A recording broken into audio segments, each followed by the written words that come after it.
Maraming netizens ang nagsasabing napakaganda ang adhikain ng Kalingap, naway tumutulong sila sa mga mahihirap. Alamin natin kung paano nga ba, nakilala pa ito ng husto ang Kalingap, at sino nga ba ang isang taong ito? Ang dahilan kung bakit nakilala ng husto, ang programa ni Kalingap Rab. Maraming netizens ang lumipat sa Kalingap galing pa sa ibang community. Dahil sa kanilang napanood sa vlog ni Rab, tungkol sa buhay ng isang minor, kaya maraming netizens ang na-excite dito. Subalit sa hindi rin inaasahan, kung kailan marami na ang sumusuporta sa Kalingap, dahil maganda ang kanilang adhikain sa buhay na tumulong sa kababayan nating mahihirap. Ay bigla na lang nag-iba ang ihip ng hangin, dumami ang nadidismaya ngayon dahil iba na daw ang nangyayari sa Kalingap. Kaya maraming netizens ang nagsasabing Kalingap lovers and tourists na daw ngayon, at ito ang ating pag-uusapan. Gusto ko lang din sabihin, na ito ay base lamang sa ating naririnig, na usap-usapan ng mga netizens, kaya naisipan nating pag-usapan at bigyan ng kunting reaksyon. So ito na, ang taong tinutukoy po natin, kung sino yung taong isang nagpakilala at nagpa-viral sa YouTube ni Kalingap Rab, ay walang iba kundi si Rena Mimay.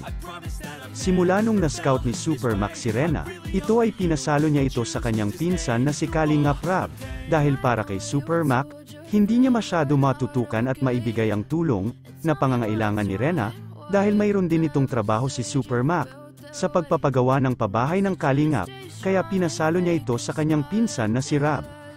Ngayon naman agad pinuntahan ni Kalingap Rab si Rena, upang alamin ang kwento ng buhay ni Rena Mimay, at dito nga naawa si Rab at namangha dahil napakatangkad, may itsura at may kamukha daw itong artista na si Bianca Umali. Ganun pa man maraming netizens ang nakapanood sa vlog ni Rab, at naawa sila kay Rena sa kanyang kalagayan, at napamahal ang mga netizens sa kanya.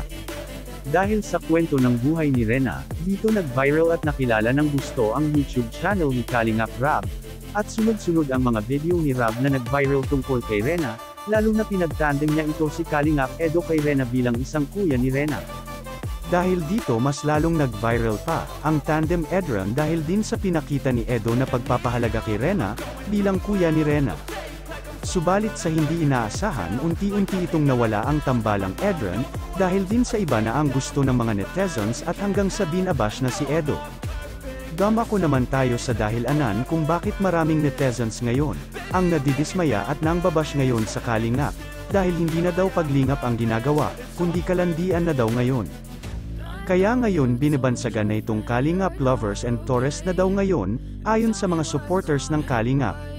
Nagsimula daw ito sa tambalang Roel at Rachel love team, ngayon bumuo ulit daw si Rab ng mga angels, dahil dito nadismaya na ang mga netizens, dahil puro may mga itsura at mga minor ang ibang angels ang hinahanap ni Kalingap Rab. Ito ba ay bumabalik ang pagka-teenager ni Kalingap Rab, at puro kilig ang naiisip niya? Di naman kaya, in love si Rab, ayon sa mga netizens. Okay na sana yung ginagawa ni Rab na tinutulungan niya, ang mga angels sa pag-aaral, at pabahay.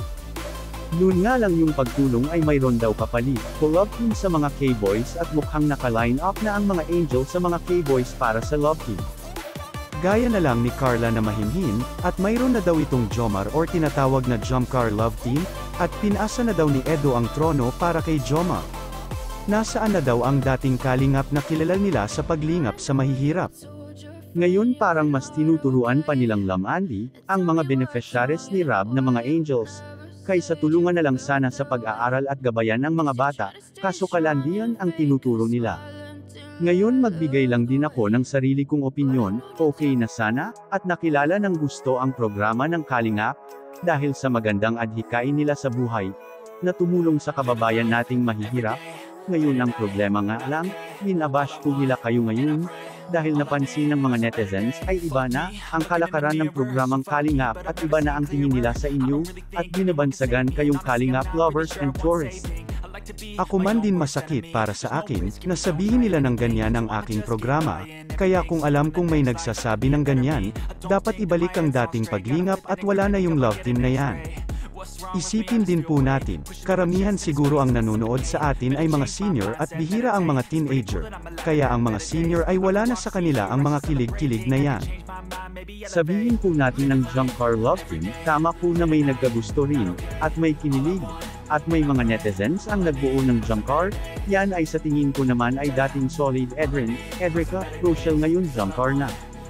Kaya sila rin ang nagbabangayan at binabash kayo, dahil nga para sa kanila, ay pinagsasabong nila ang bawat may kanya-kanya nilang sinusuportahan na beneficiaries nyo, at isa pa may nangyayaring selosan. Kaya para sa akin lamang, tuluyan ang alisin ang love team na yan, kasi maraming paraan naman kung paano matulungan ang mga beneficiaries, hindi dahilan sa love team at para makaiwas na rin po kayo sa pangbabash. Malay po ninyo, yung umalis na supporters nyo, ay bigla na lang bumalik. Salamat and God bless. 갑자기 내게 나타나준 너 난 아무 말도 할 수가 없었지